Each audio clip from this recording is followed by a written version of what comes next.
أجمعين أما بعد وقالوا سبحانك لا علم لنا إلا ما علمتنا إنك أنت العليم الحكيم اللهم انفعني بما علمتني وعلمني ما ينفعني warzuqni ilman yanfa'uni. Ibu bapak sekalian, para jamaah rahimahullah, impamnya belum nanti mau nanti ibu sih. Ibu bapak sekalian yang dirahmati oleh Allah Subhanahu wa taala, alhamdulillah pada siang hari ini di hari yang sangat baik ya, hari Jumat. Hari Jumat itu kalau Rasulullah mengatakan begini, tidak ada satu hari pun yang lebih baik dibanding hari Jumat. Kenapa? Dia mengatakan fihi khuliqa Adam. Hari Jumat itu hari di mana Nabi Adam diciptakan oleh Allah. Hari Jumat itu hari Nabi Adam diciptakan oleh Allah. Wa fihi udkhilal jannah. Hari Jumat itu juga Nabi Adam dimasukkan ke dalam surga. Diciptakan hari Jumat, dimasukkan ke dalam surga juga hari Jumat. Wa fihi ukhraju minha. Hari Jumat itu juga hari di mana Nabi Adam dikeluarkan dari surga. Diciptakan hari Jumat, dimasukkan ke dalam surga hari Jumat, dikeluarkan dari surga juga hari Jumat. Kemudian kata Nabi apa? Wa fihi taqumu sa'ah. Hari Jumat itu juga hari di mana nanti kiamat akan ditegakkan. Jadi datangnya kiamat itu sesuatu yang rahasia bagi kita, dan itu rahasia Allah Ta'ala. Kapan datangnya tidak ada seorang pun yang tahu, termasuk para nabi, para malaikat, tidak ada yang tahu. Rasulullah hanya diberitahu oleh Allah tentang harinya apa? Hari Jumat. Tapi Jumat tanggal berapa, kemudian bulannya bulan apa, tahunnya tahun berapa, itu yang tahu hanya Allah Subhanahu wa ta'ala. Maka kita cukup berbahagia hari ini, hari yang sangat baik, hari Jumat. Kita bertemu, berkumpul di tempat yang baik pula, yaitu di Baitullah, di salah satu di antara rumah Allah Ta'ala di masjid ini. Salawat dan salam tidak lupa semoga tercurah atas Nabi Muhammad sallallahu alaihi wasallam, yang semoga terlimpah pula kepada seluruh keluarganya dan semua umatnya yang senantiasa istiqomah dengan dinullah ini sampai datangnya hari kiamat. Ibu bapak sekalian, para jamaah rahimakumullah, tadi sudah disampaikan paparan ya tentang kegiatan rencana program ya, program kerja yang nanti akan dilaksanakan oleh Takmir Masjid Al-Manar dengan sekian perkembangan kegiatan dan perbandingan komparasi antara sekian waktu yang lalu dengan kemudian ada periodisasi ketakmiran yang sudah berjalan berapa bulan ini? 4 bulan ya, September 4 bulan berjalan. Dan ternyata tadi kalau kita lihat pergerakannya dan kegiatannya sudah cukup luar biasa. Ada peningkatan yang pesat baik dari sisi kualitas kegiatan maupun dari sisi kuantitas. Menurut saya baik dari sisi kuantitas sama yang hadir. Ibu bapak, para jamaah rahimahullah, satu perkara yang harus kita ketahui bahwa di dunia ini kita dihadapkan dengan dua hal. Kalau kita tidak dihadapkan dengan keberuntungan, maka kita pasti akan berhadapan dengan kerugian. Itu pasti. Manusia itu kalau tidak rugi ya untung ya. Kalau tidak rugi ya untung. Jarang yang kemudian rugi dan untungnya itu standar 50-50. Pasti akan ada perbandingan 51-49 ya, atau 60-40, itu pasti akan ada. Ada kalanya mendapatkan kerugian, ada kalanya mendapatkan keuntungan, baik sisi duniawinya maupun sisi ukhrawinya, sisi akhiratnya. Dan begini, di antara kita ini tidak mungkin ada yang menghendaki menjadi orang yang rugi, tidak ada. Kita semuanya pasti akan menginginkan menginginkan menjadi orang yang beruntung. Ibu bapak, ada satu ayat dalam Al-Quran yang Allah Ta'ala menjanjikan bahwa ada sekelompokan manusia, sekelompok manusia yang janji Allah, orang-orang ini pasti beruntung karena Allah, pasti beruntung, tidak akan rugi. Itu Allah firmankan dalam surat Fatir ayat yang ke-29. Ya, nanti bisa dibuka di rumah. Surat Fatir ayat yang ke-29. Kata Allah begini, innalladzina yatluna kitaballah, 1, wa aqamus sholata, 2, wa anfaqu mimma razaqnahum sirran wa alaniyatan, yang ketiga. Terusannya yarjuna tijaratan lan tabura. Itu surat Fatir ayat yang ke-29. Surat Fatir itu surat setelahnya surat Yasin, ya. Jadi baca Yasin selesai, ya, maka kemudian ada surat Fatir. Allah mengatakan begini, innalladzina yatluna kitaballah, sesungguhnya orang-orang yang membiasakan membaca kitabullah. Kitabullah itu apa? Al-Quran, ya. Sesungguhnya orang-orang yang membiasakan membaca Al-Quran, 1. Yang kedua, wa aqamus sholata. Yang kedua, orang-orang yang mendirikan salat. Yang kedua, mendirikan salat. Yang ketiga, kata Allah, wa anfaqu mimma razaqnahum sirran wa alaniyatan. Dan orang-orang yang mendermakan sebagian dari apa yang Allah berikan kepada mereka, baik secara sembunyi-sembunyi maupun secara terang-terangan. Salangi, kata Allah, sesungguhnya orang-orang yang membiasakan membaca Al-Quran, 1. Yang kedua, orang-orang yang mendirikan salat, mendirikan, bukannya sekedar melaksanakan. Yang ketiga, orang-orang yang menginfakkan sebagian dari apa yang telah Allah berikan kepada mereka. Artinya diberikan atau dikeluarkan sebagian, sedikit dari kesemuanya, baik memberikannya itu secara sembunyi-sembunyi atau memberikannya secara terang-terangan. Ibu bapak, konsep zakat itu terang-terangan dan sembunyi-sembunyi tidak ngaruh, tidak efek kalau zakat, karena kewajiban. Bersedekah itu ada kalanya sembunyi-sembunyi lebih utama dibanding terang-terangan. Tetapi ada kalanya pula terang-terangan lebih utama dibanding sembunyi-sembunyi. Tergantung sisi maslahat yang muncul pada saat ia mendermakan harta itu. Maka kata Allah, ya, Allah Ta'ala mengatakan dalam Fatir tadi, orang-orang yang menginfakkan sebagian hartanya di jalan Allah, baik secara sembunyi-sembunyi ataupun secara terang-terangan. Allah mengatakan, yarjuna tijaratan lan tabura, orang-orang yang melakukan tiga perkara ini, hakikatnya mereka itu adalah orang-orang yang sedang bertransaksi dengan Allah. Yang transaksinya itu lantaburo, bukan layaburu. Layaburu itu tidak akan rugi. Tapi kalau lantaburo maknanya adalah mustahil dia akan rugi.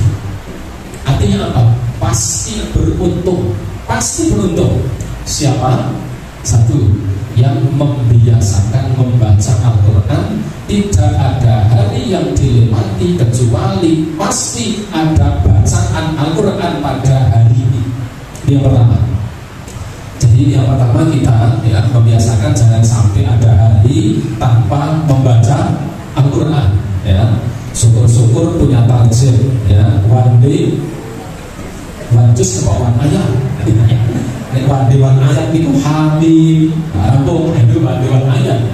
Paling tidak dewan juz, 1 hari 1 juz misalnya, seperti yang dipraktekkan takmir Masjid Al-Manah, ya, masih berjalan ini, kalau ini berjalan ini, target 1 hari 1 juz, ya. Saya sering memotivasi di rumah sama anak sama istri, pokoknya angger kataman ring bunda tuku kikil kalau udah sedus, betul itu sampai sekarang motivasi, ya.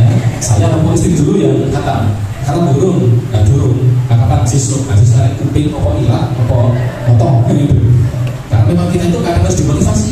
Kalau tidak memotivasi diri itu menjadi ambon dan ambon. Maka kata Allah yang tidak akan pernah rugi itu adalah satu, orang-orang yang membiasakan membaca Al-Quran. Tidak ada hari yang dilewati kecuali dia membaca Al-Quran. Ustaz, saya tuh nek maca Quran tasik ameli, tasik berkah, berkah bunyi atau berkah lekok, masih berkah beleku itu. Apa kata Rasulullah? Al-mahiru bil Quran kama safaratil kiramil bararah, kata Nabi.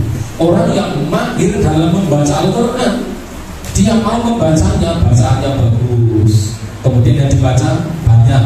Apa kata Rasulullah?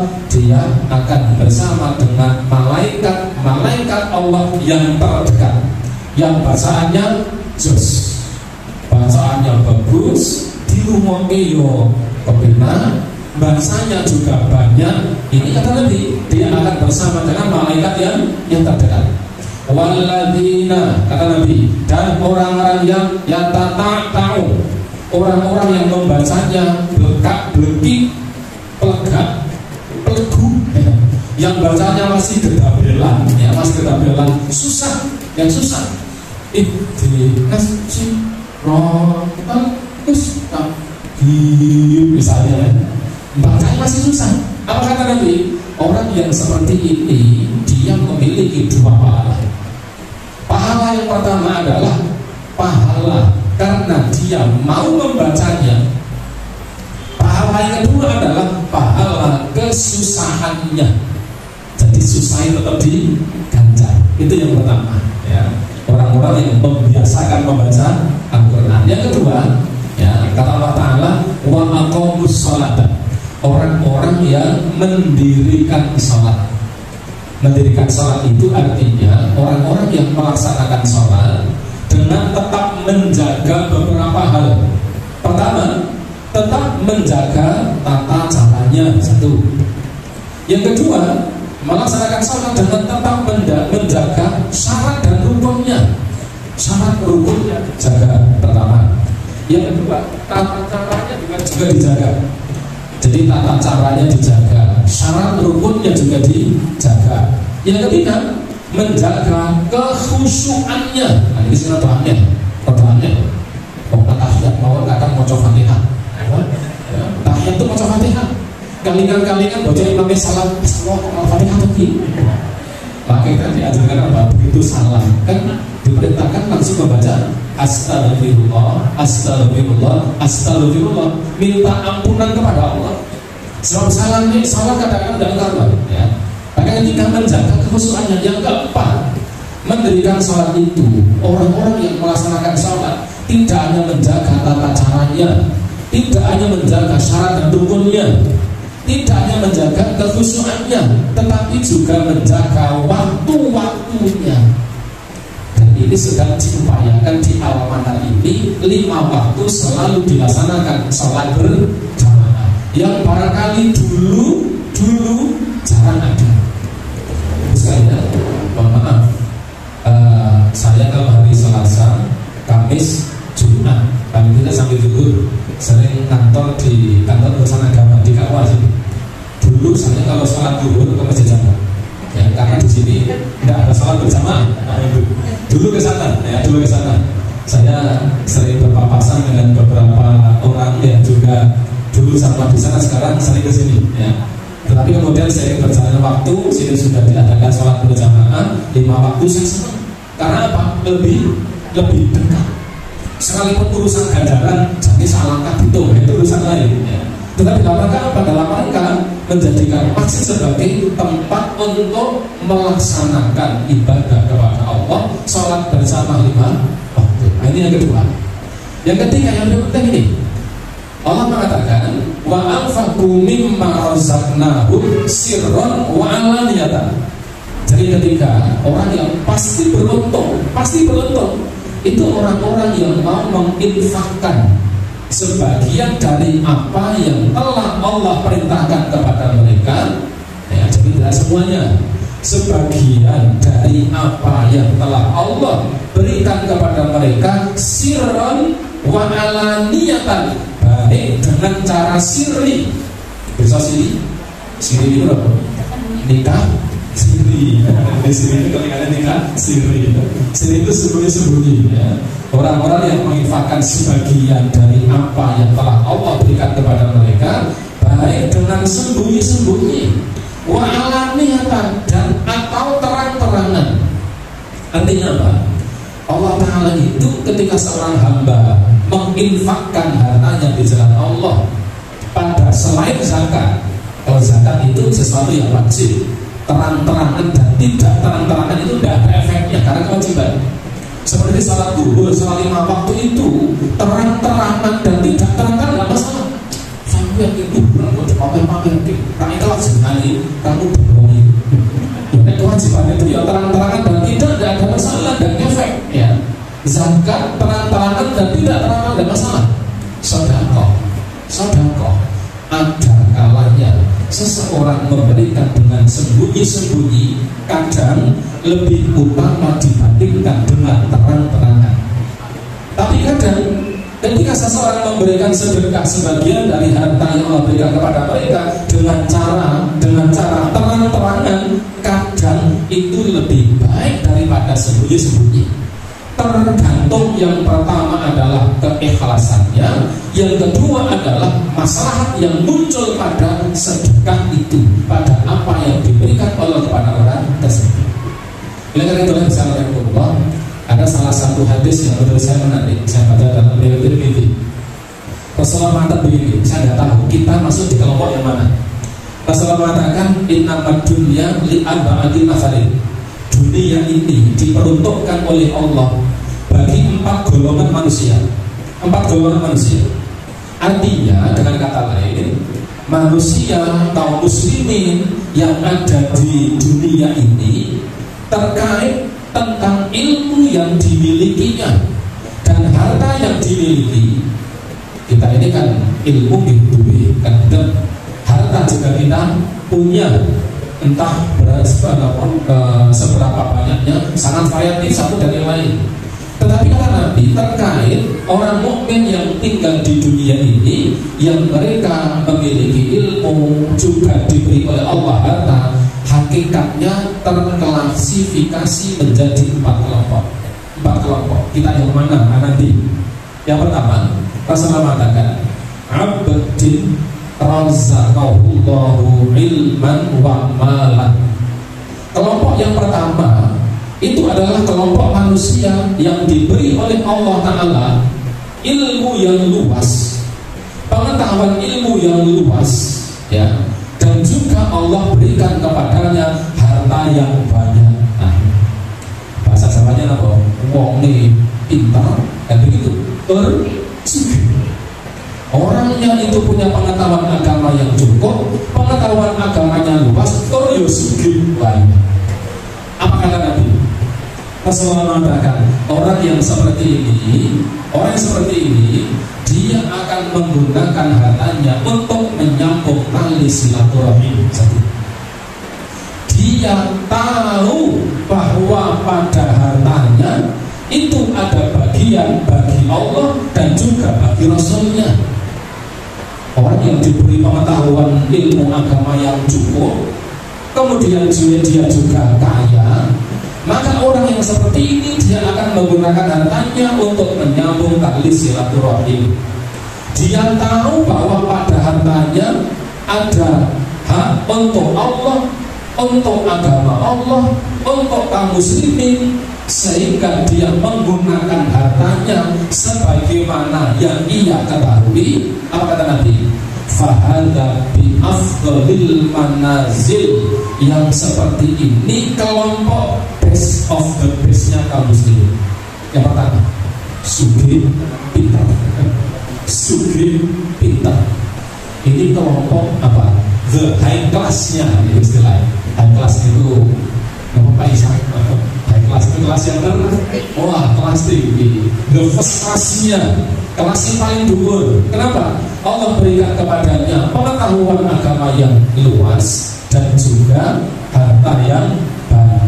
Dia suka nyok, ya besoknya nyok ya. Yang itu entengan. Dia menggunakan hartanya di jalan Allah, menyambung tali silaturahim, diletakkan pada jalan agama Allah Subhanahu wa Ta'ala. Yang seperti ini adalah kelompok manusia yang paling baik, kelasnya paling tinggi di hadapan Allah Subhanahu wa Ta'ala. Bisa lihat, saya pernah dulu ketika terjadi tragedi tsunami di Aceh, itu saya bertugas jadi tim psikiater, ya, jadi sering ini dan memotivasi korban-korban tsunami yang mengalami gangguan bukan jiwa, mental. Jadi mentalnya jadi mental karena memang karena memang keluarganya jadi korban. Saya waktu itu punya punya istilah kita di sana itu punya satu binaan. Ada satu orang, istrinya 4, rumahnya 4, anaknya saya lupa 13 atau berapa itu. Ya itu pegawai scan Andalas, rumahnya 4, istrinya 4, anaknya ada beberapa. Setiap rumah itu mobilnya 1, sepeda motor ada beberapa, dan perabotnya persis dari satu rumah ke rumah yang lain. Kompeten duit, oke. Bisa lihat, itu rumahnya di Lamno, ya. Lamno itu Aceh sebelah selatan agak barat. Nah di situ itu keempat rumahnya ketika tsunami habis. Rumahnya habis semuanya. Saya kesana hanya tinggal pondasinya saja, rata dengan pasir. Rumahnya habis, istri keempat-empatnya meninggal semuanya, anaknya meninggal semuanya, mobil perangkat rumah habis semuanya, tinggal dia sendiri. Karena kebetulan rumahnya di tepi pantai. Ketika tsunami datang, kebetulan dia pas di pabrik semen Andalas, belakangnya itu ada bukit yang tinggi. Dia ambil motor trail, kemudian dia naik sampai ke atas. Dia seakan tidak percaya kenapa sampai di atas. Dari atas bukit itulah dia melihat ada ombak yang tingginya 2 kali pohon kelapa bergerak dengan cepat melahap semua bangunan, termasuk 4 rumahnya dan semua keluarga. Kota itu keporan di gangguan pesimis itu bisa bicara itu setelah 18 hari dia bisa ngomong. Sebelum itu kancil di sini nggak bisa ngomong. Nah begini, di salah tugas saya itu saya sering menjemput tamu-tamu dari Timur Tengah yang ingin memberikan donasi. Saya betul-betul nelan ludah ketika itu. Ada dua orang itu berkebangsaan Mesir. Yang satu dari Sudan, warga Sudan, tapi berkebangsaan Mesir. Dua-duanya pengusaha. Datang ke Aceh, kemudian dia membawa uang cash yang sangat banyak, menurut saya banyak sekali. Karena saya bawa di beberapa camp pengungsian, setiap satu camp itu biasanya 700 sampai 1.500 kepala keluarga. Semuanya dikasih satu amplop. Saya ganti isinya berapa mau saya dibayar. Dikasih. Pertama kali saya bawa ke Kulikareng. Kulikareng itu yang terkenal kopi tarenya itu. Habis Kulikareng kemudian saya bawa ke Lamburumpang, namanya Lamburumpang. Lalu saya bawa ke Lampung dan terus ke beberapa tempat, lebih dari 15 camp. Dan itu ternyata diberikan oleh orang itu dari kantongnya sendiri. Uang sendiri, datang sendiri, neneh diri, luar biasa. Maka betul kalau Allah Ta'ala mengatakan yang pertama ini adalah afdalul manazil, the first class-nya orang Islam. Kelompok yang terbaik, yang tertinggi, ilmunya luas, bondone kalah. Ibu bapak, misalnya ada acara pengajian dulu, ya, seorang ibu-ibu pedagang cabai, ya, di daerah Magelang, itu mendirikan pesantren, bangunkan masjidnya di atas 1 miliar, bangunkan pesantren, keluarganya pada dihajikan, diumrohkan, hampir setiap tahun bergantian. Kemudian bangun pesantren ini didegani diri, tak degani diri. Masjidnya tak degani diri. Ketika pesantren sudah berjalan, santrinya banyak. Dan dia mengatakan berasi bangsa sita aku. Coba ini kan kalau menjadi first class-nya kan gitu, pas-pas saja. Dan betul kalau saya mengatakan fahadha bi afdhalil manazil, inilah kelompok manusia yang paling tinggi. Yang kedua, kata Nabi, wa abdin razaqahullahu ilman wa lam yarzuqhu malan. Yang kedua, kelompok manusia yang Allah Ta'ala anugerahkan kepadanya ilmu yang luas, pengetahuan agama yang luas, walam yarzuqhu malan, tapi Allah tidak menganugerahkan kepadanya harta yang banyak. Pengetahuan agamanya luas, ning duwite cupak, betul. Sing ombong itu ilmune, nek duwite ning kena dikilani. Orang yang seperti ini, kata Nabi, fahuwa shadiqun niyah. Orang yang seperti ini dia punya niat yang tulus, rencana yang baik, sampai dia pun mengandai-andai mengatakan apa? Lau anna li malan la amiltu bi amali fulan. Kalau saja saya punya harta, saya mau kalah dengan kelompok yang pertama. Tapi yang ini karena memang dia punya ilmu, nek cara dhewe pondok dengan karena dia punya ilmu, karena dia punya ilmu, punya keinginan, tetapi karena bondone itu cukup, dia pun tetap berbuat seperti yang memang dia mampu. Ibu bapak, dalam Sahih Bukhari Muslim, ya, di tafsir Ibnu Katsir disebutkan, Rasulullah pernah kan malam-malam didatangi seorang tamu. Kalau tamu bertamu bagi-bagi itu karena dibedek, pasti dia lapar, butuh makan. Itu kan zaman Nabi. Karena kan hasil kita kan paling-paling namu malam-malam tanpa ngobrol. Di sana kalau namu itu boleh sekor. Ada tamu datang ke rumah Nabi.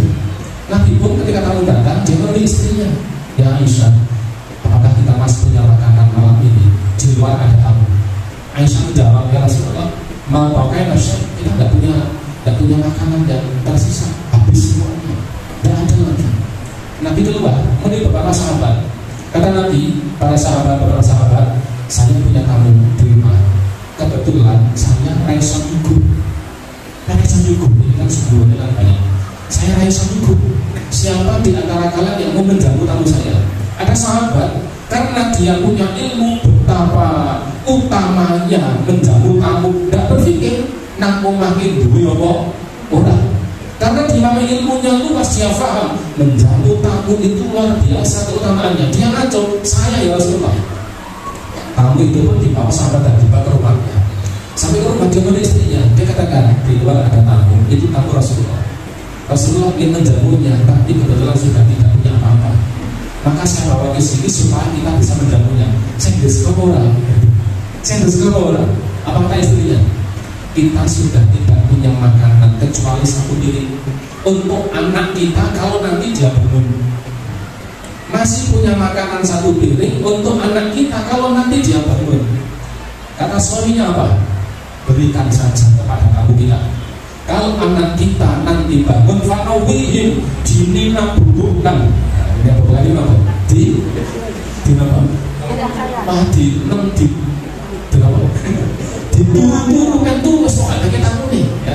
Men anak ini, anak nomor tani, tangan, wes bicaranya men dulu kita berikan pada tamu. Betul. Dia keluar bawa makanan itu kepada tamu. Dan misalkan rupa-rupanya ketika diperintahkan atau dibilang monggo ini dijalani kan sedikit bahasa kita. Rupa-rupanya tamunya tidak mau makan. Kalau yang punya rumah juga tidak makan. Sekarang yang sak piring sampai dulu. Bapak-bapak, kita lebih ini. Gulani itu karek dari gelas. Baik kita mending kamu jual ini kopi asli ini. Oh, ada pulau mobil. Jadi nama mobil berapa enak. Gulani konten. Terus bapak ini masuk ke tempat istrinya, masuk ke dalam. Kira-kira istrinya bagaimana kata ibu? Aduh Pak, kopi minta itu ya.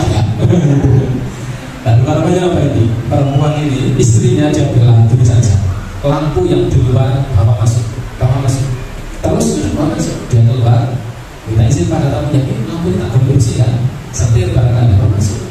Kata istrinya, sudah kamu keluar bawa piring kosong, jangan nampakkan kalau piring kosong. Setelah agak dekat ke tempat dia, matikan lampunya. Begitu toh, iya. Keluar bawa piring kosong, betul ketok atau piring sini, lampu di bawah. Begitu sampai di dekat tamunya ini, caranya nggak sendiri itu mati. Ketika lampu padam, diletakkan piring, diletakkan, dia ngomong silakan, ngomong makan, mari kita makan. Tamunya tewal gerogean. Yang punya rumah klotak pakai piring kosong, tapi tetap menjamu tamu. Kenapa? Dia punya ilmunya, hanya kebetulan rezekinya mepet, tapi actionnya ada. Bukan berarti orang duit ini tidak, berarti dia tidak berinfak. Dia memberi sekalipun barangkali porsinya tidak sebanyak yang lain. Malam itu tamunya makan, kemudian tidur, pagi hari tamu dibawa ke Rasulullah SAW. Ketika ada berpapasan dari jauh, Nabi SAW, sahabat ini pun hatinya, waduh, kan nanti kalau selesai gere-gere nanti tahu dengan wahyu. Kalau tadi malam saya kotak-kotak bawa piring kosong, kayak Nabi tahu kali. Betul, begitu dekat Nabi tersenyum. Apa kata Nabi? Allah Ta'ala heran terhadap apa yang kamu lakukan, hingga Allah menurunkan ayat wa yusiruna ala anfusihim walau kana bihim khassasah yang tadi saya baca waktu salat Jumat. Ada orang yang dia mau mementingkan orang lain sekalipun dirinya dalam keadaan butuh. Bodoh ini Jumat, ilmu ini jembat, bukan halangan untuk melakukan kebaikan sekalipun tidak sebanyak orang yang pertama. Kata Nabi, golongan yang kedua ini fa'ajruhuma sawa. Golongan yang kedua pahalanya sama dengan kelompok yang pertama. Golongan yang kedua sama dengan kelompok yang pertama. Maka ibu bapak jangan malu saya. Kalau ada list sedekah, misalnya kan ada list sedekah 1 juta, 1 juta, 1 juta, 500 sekat, nggak ada apa-apa itu.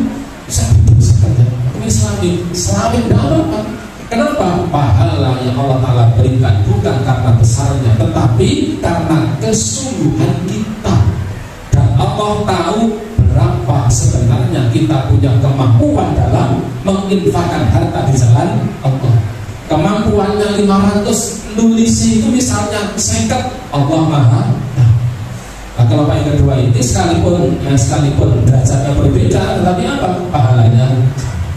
Yang ketiga kata Nabi, wa abdun razaqahullahu malan walam yarzuqhu ilman. Nah, ini yang jangan sampai. Yang ketiga, kelompok manusia yang oleh Allah Ta'ala diberikan harta yang banyak, tapi tidak diberikan pengetahuan agama, sehingga dia menggunakan hartanya tidak untuk menyambung silaturahim.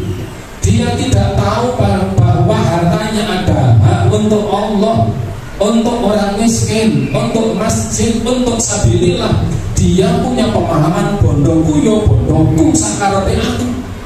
Dia menggunakan hartanya tidak untuk menyambung silaturahim, tidak untuk meningkatkan atau menambah ketakwaan kepada Allah. Dia menghabiskan hartanya sesuai dengan keinginannya.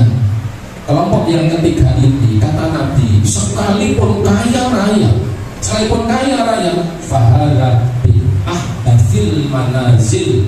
Kelompok yang ketiga ini dia adalah manusia-manusia yang kelasnya adalah ahbad. Ahbad itu kelas terburuk. Kelas terburuk di bodoh Gemini Pol, ya. Karena dulu pernah diramal sama kakeknya di sini rapat nopo, bolong-bolong, ya. Nek bolong-bolong berarti suge boleh. Ramalan ini, nek rapat berarti nek suge, bolong-bolong boros. Seperti itu. Kelompok yang ketiga ini orang yang diberi oleh Allah pengetahuan, sempit orang ngerti agama, ning bodone akeh. Dia tidak menggunakan hartanya untuk mendekatkan dirinya kepada Allah, tidak untuk menyambung silaturahim, tidak untuk perjuangan di jalan Allah. Kelompok yang ketiga ini sekalipun muncer dunia ini, Di hadapan manusia kelasnya tinggi, tapi di hadapan Allah ahbatil manazil, kelasnya kelas terjeblok, kelas yang terburuk. Sekalipun bodone kapah ning wong gemine pol. Terakhir yang keempat. Yang keempat ini apa sih wong ini? Keempat itu. Kira-kira yang keempat apa yang keempat ini? Yang keempat itu wa'abadin lam yarzaqullahu malan wala ilman. Apa sebenarnya yang keempat ini? Yang keempat ini adalah kelompok manusia, alhamdulillah, kelompok manusia yang tidak diberi oleh Allah pengetahuan agama yang luas. Tuh orang gablek opo gitu. Jadi orang ngerti agama miskin sisan. Dia nggak tahu persoalan-persoalan agama dan dia juga tidak berharta. Sayangnya yang ketiga ini dia berandai-andai pengen seperti kelompok yang ketiga. Tidak seperti kelompok yang pertama. Seperti apa menentuin ilmu, dia ingin seperti yang ketiga. Nah aku sugih, aku mau kalah karo kai. Kainya itu kai sing sugih gemi. Aku nek sugih kalah karo kai. Tetapi dia tidak punya apa-apa, pengetahuan agamanya juga tidak ada. Orang yang seperti ini kata Nabi, fawizruhu masawa, dosa orang yang ketiga, yang keempat ini sama dengan kelompok yang ketiga. Terus yang paling nomor apes, isra duwe pokok, raga berpokok, orang ngerti agama ibadah ra tau, sedekah babar blas. Ibu bapak, kalau panjenengan di kelompok yang mana wallahu a'lam, dijawab piyambak. Apa kelompok yang pertama atau kelompok yang kedua? Jangan sampai kelompok yang ketiga, apalagi yang keempat. Harapan kita menjadi kelompok yang pertama. Kalau toh kita pertama mepet ya nomor loro, orang kaya sing nomor siji, tetapi pahalanya sama di istirogin ya. Itu ibu bapak jadi PR kalau dengan dijawab sendiri-sendiri, jadi nyongke lagu golongan sing.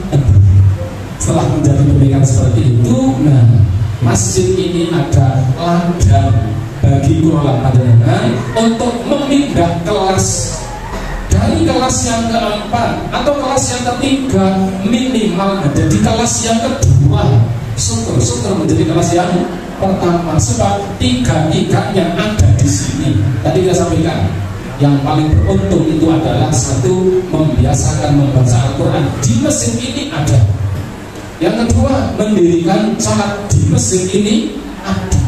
Maka ini menjadi pahala yang berlipat-lipat ketika kemudian takmir masjid memprogramkan beberapa program yang tentunya membutuhkan daya dukung pada semua, sehingga di hadapan Allah kita berharap menjadi afdhalil manazil, menjadi kelompok yang terbaik di sisi Allah Subhanahu wa Ta'ala. Ibu bapak, barangkali itu yang bisa saya sampaikan, karena masih akan ada beberapa perbincangan ya.